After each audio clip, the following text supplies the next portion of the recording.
Hi friends. நம்மள மாதிரி சின்ன லெவல்ல மாடி தோட்டம், வீடு தோட்டம் பண்றவங்கள்ல இருந்து பெரிய பெரிய விவசாய நண்பர்கள் வரைக்கும் எல்லாருமே ரொம்ப ஆர்வமா காத்துட்டு இருந்த அக்ரி இன்டெக்ஸ் 2024 தொடங்கியாச்சுங்க.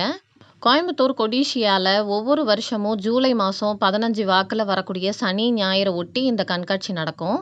தொடக்கத்துல 3 நாள்னு தொடங்குன இந்த கண்காட்சி அதுக்கப்புறமா 4 நாள் ஆகி இந்த வருஷத்துல இருந்து 5 நாள் போட்டிருக்காங்க. இதிலிருந்தே இந்த விவசாய கண்காட்சிக்கு மக்கள் கிட்ட எவ்வளோ வரவேற்பு இருக்கு அப்படிங்கிறத நம்மளால புரிஞ்சுக்க முடியுது. பொதுமக்களுக்கு நுழைவு கட்டணமா ரூ. 50 வாங்குறாங்க. ரெஜிஸ்ட்ரேஷன் ஃபார்மாலிட்டிலாம் முடிச்சுட்டு உள்ள வந்தோம்னா ஃபர்ஸ்ட் ஹால் இ இருக்கு. இந்த இடத்துல பெரிய பெரிய விவசாயிகளுக்கு தேவையான மிஷினரிஸ் எல்லாமே வச்சிருக்காங்க. அதுக்கப்புறம் பார்த்தீங்கன்னா, வீட்டு தோட்டத்துக்கு தேவையான இந்த கம்பி வேலிலாம் இருக்கு பார்த்தீங்களா? அந்த மாதிரி ஃபென்சிங் மெட்டீரியல்ஸ் எல்லாமே வச்சிருந்தாங்க. சமீப காலமா ரொம்ப ஃபேமஸ் ஆயிட்டு இருக்கிற ஜியோ ஃபேப்ரிக் க்ரோ பேக்கும் அங்க பார்க்க முடிஞ்சது. பெரிய பெரிய பழ மரங்கள் எல்லாமே இதில நல்லா வளர்க்கலாம் அப்படின்னு சொல்றாங்க. ஆனா ரேட்டு தான் கொஞ்சம் அதிகமா இருக்கும்னு நினைக்கிறேன்.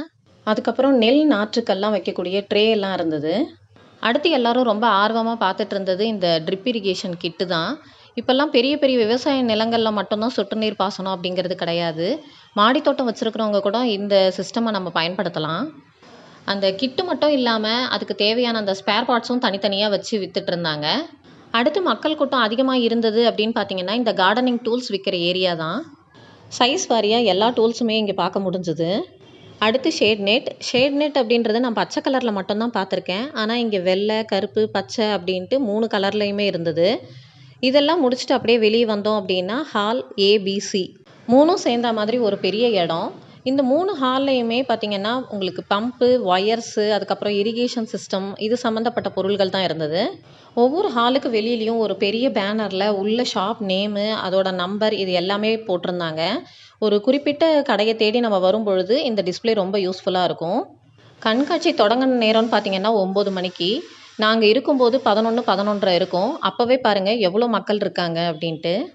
நிலங்களுக்கு தேவையான மோட்டார்ஸ் எல்லாம் அதனுடைய ஒர்க்கிங் சிஸ்டமோட டிஸ்ப்ளே வச்சிருந்தாங்க. பார்க்கறதுக்கே சூப்பரா இருந்தது. விவசாயத்துக்கு யூஸ் பண்ற பைப்ஸு, மோட்டார்ஸு, ஒயர்ஸ் இத பத்திலாம் எதுவும் தெரியலனாலும் பார்க்கறதுக்கு ரொம்ப ஆர்வமா இருந்தேன். அடுத்து பார்த்தீங்கன்னா, ஸ்ப்ரிங்க்லர்ஸ் அதாவது தெளிப்பான்னு சொல்லுவாங்க இல்லைங்களா? அதில நெறைய சைஸஸ்ல பார்க்க முடிஞ்சது. இந்த மாதிரி கண்காட்சிக்கு வர சிறப்பே இதுதான். நெறைய வெரைட்டீஸ பார்க்க முடியும். அது மட்டும் இல்ல, ஒரு கடைக்கும் இன்னொரு கடைக்கும் குவாலிட்டி, பிரைஸ் இது எல்லாமே கம்பேர் பண்ணி பார்த்துக்கலாம். ட்ரிப் இரிகேஷனுக்கு தேவையான பைப்ஸ் எல்லாம் சைஸ் வாரியா வச்சிருந்தாங்க. இதுவுமே மோட்டாருக்கு வைக்கிற மாதிரி ஒர்க்கிங் மாடல்ல அமைச்சிருந்தாங்க. அது மட்டும் இல்ல, நான் ஏற்கனவே சொன்ன மாதிரி சொட்டு நீர் பாசனத்துக்கு தேவையான அந்த ஸ்பேர் பார்ட்ஸ், உதிரி பாகங்களும் நெறைய இடத்துல இருந்தது. இதே ஹால்லயே நெறைய சைஸஸ்ல கட்டரும் வச்சிருந்தாங்க. எனக்கு தெரிஞ்சதெல்லாம் நம்ம மாடி தோட்டத்துல கத்திரிக்காய் செடின்னு சின்ன சின்ன செடிகள ப்ரூன் பண்றதுக்காக வச்சிருக்கிற கட்டர் தான். இது பார்த்தீங்கன்னா, பெரிய பெரிய மரத்துடைய கிளைகள வெட்டக்கூடிய கட்டர். நெறைய சைஸஸ்ல இருந்தது. அவங்க அத டெமோவும் பண்ணி காமிச்சாங்க. நல்ல ஒரு குண்டான மரக்கட்டைய ஒரே இதுல கட் பண்ணிடுச்சு. கட்டர், ப்ரூனர் இது எல்லாமே நெறைய சைஸஸ்ல இருந்தது. அது மட்டும் இல்ல, ரம்பம், அருவா, கொடுவா அந்த மாதிரியான டூல்ஸும் நெறைய பார்க்க முடிஞ்சது.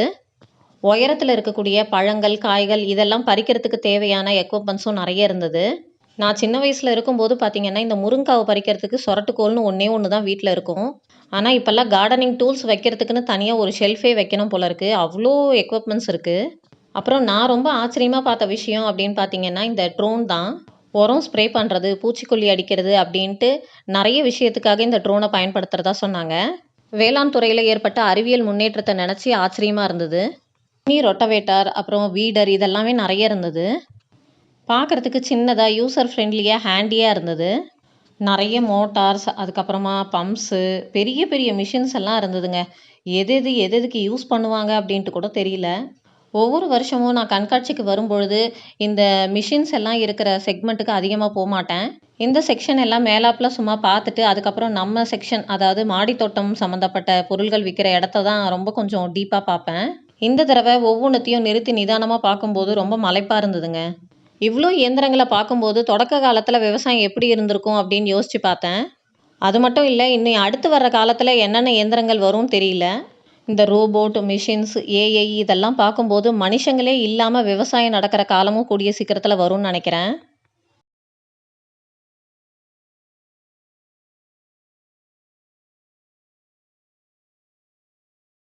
அடுத்து கோகோ பித்த கம்ப்ரஸ் பண்ணி நெறைய பொருள்கள் வச்சிருந்தாங்க. பூத்தொட்டி மாதிரியான ஷேப்லலாம். இதெல்லாம் தயாரிக்கிற மிஷினும் அங்க வச்சிருந்தாங்க. சோலார் பேனல்ஸ் கூட வச்சிருந்தாங்க. அது மட்டும் இல்ல, இங்க வச்சிருக்கிற இந்த மிஷின்ஸ்க்கு இதுக்கு எல்லாமே கடன் வசதி இருக்கா, மானியத் தொகை இருக்கா அப்படின்ற டீட்டெயில் எல்லாமே இருந்தது. 3 ஹாலையும் பொறுமையா பார்த்துட்டு வெளியே வந்தேன். மக்கள் மெதுவா வர ஆரம்பிச்சாங்க. அடுத்து பார்த்தீங்கன்னா, ஹால் டிக்கு போயிருந்தேன். ஹாலுக்கு வெளியிலேயே பெரிய பெரிய டிராக்டர்ஸ் எல்லாம் இருந்தது. ஹாலுக்குள்ளேயும் பெரிய பெரிய டிராக்டர்ஸ், அப்புறம் அது சம்மந்தப்பட்ட பொருள்கள் தான் இருந்தது. வீடியோவுடைய லென்த்து யோசிச்சு நான் அதெல்லாமே கவர் பண்ணல. ஆனா, ஹாலுக்குள்ள போய் நான் ஃபுல்லாவே சுத்தி பார்த்தேன்.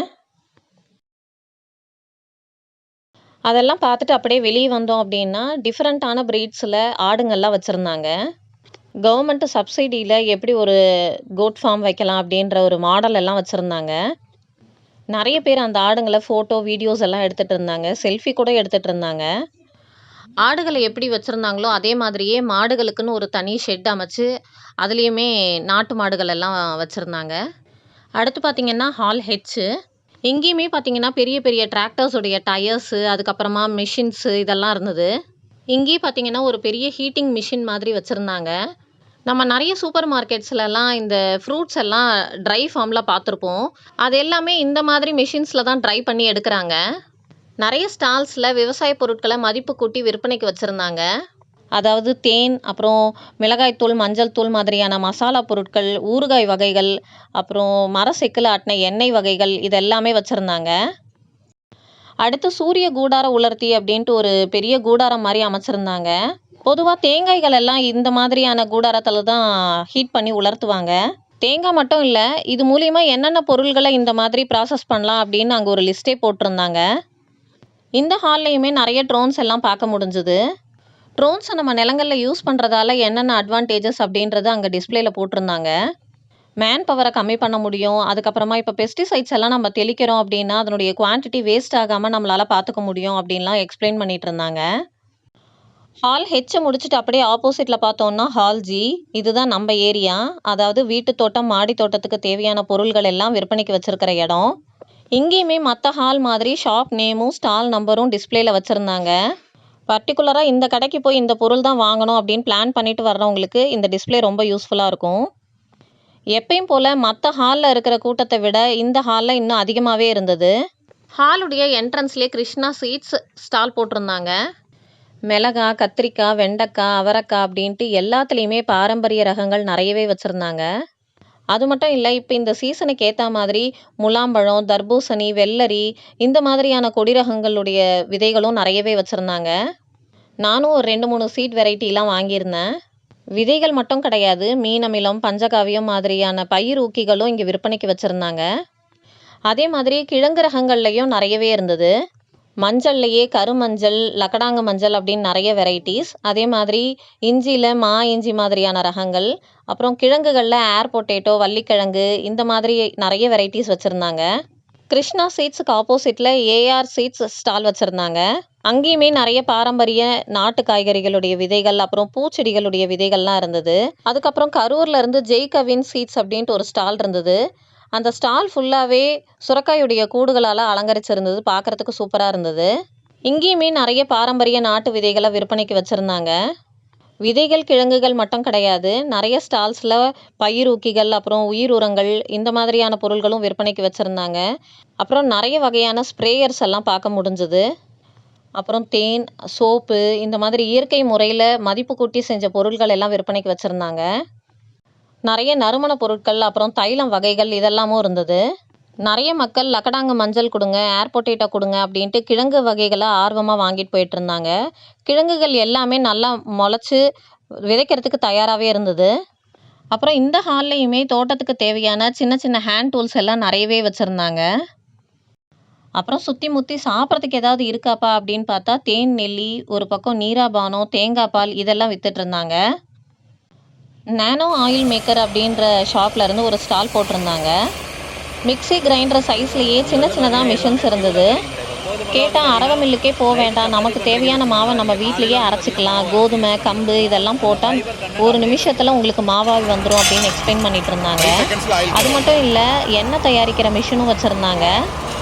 இதில் நமக்கு தேவையான பொருளை போட்டோம் அப்படின்னா ரொம்ப சீக்கிரத்துலேயே நமக்கு எண்ணெய் பிரிஞ்சு வெளியே வந்துடுது. தேங்காய், கடலை, எள்ளு, பாதாம், சன்ஃப்ளவர், கடுகு, கருஞ்சீரகம், ஆமணக்கு, வேப்பங்கொட்டை, முருங்கை விதை, ஆளி விதை, மிளகாய் விதை, பூசணி விதை, என்னென்ன சீட்ஸில் ஆயில் கண்டென்ட் இருக்கோ அந்த சீட்ஸ் இப்படி உள்ளே போட்டிங்கன்னா போதும், அடுத்த 5 செகண்டில் கீழே ஆயில் வர ஆரம்பிக்கும். உங்கள் சமையல் ரொம்ப டேஸ்ட்டாகவும் சுத்தமாகவும் ஆரோக்கியமாகவும் ரொம்ப மனமாகவும் இருக்கும். ஏன்னா வெளியில் வாங்குற ஆயில் எல்லாம் கலப்படமான ஆயிலாக இருக்குது. நாமளே எடுக்கிறப்ப சுத்தமான ஆரோக்கியமான டேஸ்ட்டான ஆயில் எடுக்கலாம். ஓப்பன் பண்ணிவிட்டு பாட்டில் முடி கழுற மாதிரி கையில் இப்படி சுற்றினீங்கன்னா போதும், இந்த யூனிட்டே கையில் வந்துடும். இதை மட்டும் நீங்கள் உப்பு தண்ணி, நல்ல தண்ணி எதெல்லாம் வாஷ் பண்ணிவிட்டு திருப்பி மாட்டிக்கலாம். இந்த மிஷினோட லைஃப் டைமில் இது ஒன்று தான் மெயின்டெனன்ஸ். இதை தவிர்த்து வேறு வேலையே இந்த மிஷினில் கிடையாது. தேங்காய் எண்ணெயும் எடுத்துக்கலாம், தேங்காய் பாலும் ஈஸியாக எடுத்துக்கலாம், தாராளமாக எடுத்துக்கலாம். கலப்படத்திலிருந்து தப்பிச்சு தற்சார்பாக வாழணும்னு நினைக்கிற நிறைய பேர் இந்த மாதிரி மிஷின்ஸை ப்ரிஃபர் பண்ணி வாங்குறாங்க. நிறைய வண்ண மீன்கள் காட்சிக்கும் விற்பனைக்கும் வச்சுருந்தாங்க. நிறைய வகையான மீன்களை தனியாகவும் இந்த மாதிரி அக்வாரியம் செட்டப்போடையும் விற்பனைக்கு இருந்தது. போன வருஷம் அக்ரி இன்டெக்ஸில் மீன்கள் கண்காட்சி இருந்த மாதிரி எனக்கு ஞாபகம் இல்லை. ஒரே தொட்டிலேயே வண்ண மீன்கள் பார்க்குறதுக்கு ரொம்ப அழகாக இருந்தது. மீன் வளர்ப்பில் ஆர்வம் இருக்கிற நிறைய பேர் வந்து பார்த்துட்டு இருந்தாங்க. செடிகள் வளர்க்கறதுக்கு தேவையான நிறைய கண்டெய்னர்ஸ், க்ரோ பேக்ஸு இதெல்லாம் டிஃப்ரெண்ட் சைஸில் கிடச்சிது. அப்புறம் சீட் ட்ரேஸ், ரூட் ஸ்ட்ரெயினர்ஸ் இதெல்லாம் நிறைய சைஸில் அவைலபிளாக இருந்தது. விதை குழித்தட்டி எல்லாமே நிறைய சைஸஸில் நிறைய குவாலிட்டிஸில் இருந்தது. அப்புறம் ஒரு ஸ்டாலில் வெட்டி வேரை பயன்படுத்தி மாலை, பூச்செண்டு, தோரணம், விசிறி அப்படின்னு நிறைய பொருள்கள் வச்சுருந்தாங்க. அந்த கடைக்கிட்ட போகும்போதே அவ்வளோ நறுமணமாக இருந்தது. இங்கேயுமே அரவு மில்லில் இருக்கக்கூடிய பெரிய பெரிய மிஷின்ஸ் எல்லாம் வச்சுருந்தாங்க. இது எல்லாம் பார்த்துட்டு வெளியே வந்தோம் அப்படின்னா நம்மளுடைய நர்சரி ஏரியா வந்துடுது. இங்கே நர்சரி ஏரியாவில் நிறைய பழ மரக்கன்றுகள் இதெல்லாம் வச்சுருந்தாங்க. தென்னை நாற்றுகளில் குட்டை ரகம், நெட்டை ரகம் அப்படின்னு நிறைய வெரைட்டிஸ் இருந்தது. வாழையை பொறுத்த வரைக்கும் போன தடவை கண்காட்சியில் நிறைய வகைகள் இடம் பெற்றிருந்தது. இந்த தடவை கொஞ்சம் கம்மி தான். தென்னை, வாழை மட்டும் இல்லை, மாதுளை, கொய்யா மாதிரியான மரக்கன்றுகளும் நிறையவே இருந்தது. அப்புறம் மாம்பழத்தில் நிறைய வகைகள் பார்க்க முடிஞ்சுது. எல்லா நர்சரியிலையுமே பழமரக்கன்றுகள் எல்லாம் குவிச்சு வச்சுருந்தாங்க. எப்பயும் போல் நர்சரி பகுதியுடைய ஹைலைட்டாக நிறைய ரோஜா செடிகள் தான் இருந்தது. ரோஜா நாற்றுக்கள் 50 ரூபாயிலேருந்து 200 ரூபா வரைக்கும் வித்துட்டு இருந்தாங்க. ஏகப்பட்ட கலர்ஸ், ஏகப்பட்ட வெரைட்டிஸ், பார்க்குறதுக்கே ஏதோ ஒரு ரோஜா தோட்டத்துக்குள்ளே இருக்கிற மாதிரி இருந்தது. கண்காட்சிக்கு வர்ற பெரும்பாலானவங்க கையில் கண்டிப்பாக ஒரு ரோஜா செடி வாங்கிட்டு போயிட்டு இருந்தாங்க.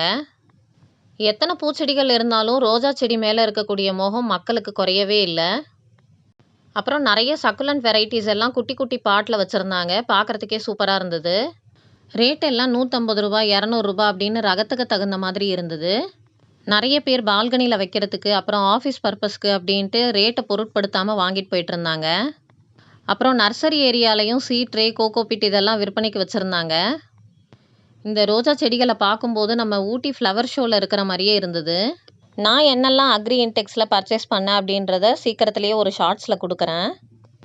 இந்த நர்சரி ஏரியாலேயே நிறைய எக்ஸாட்டிக் ஃப்ரூட்ஸு, ஃப்ளார்ஸ் உடைய நாற்றுக்கள் எல்லாம் விற்பனைக்கு வச்சுருந்தாங்க.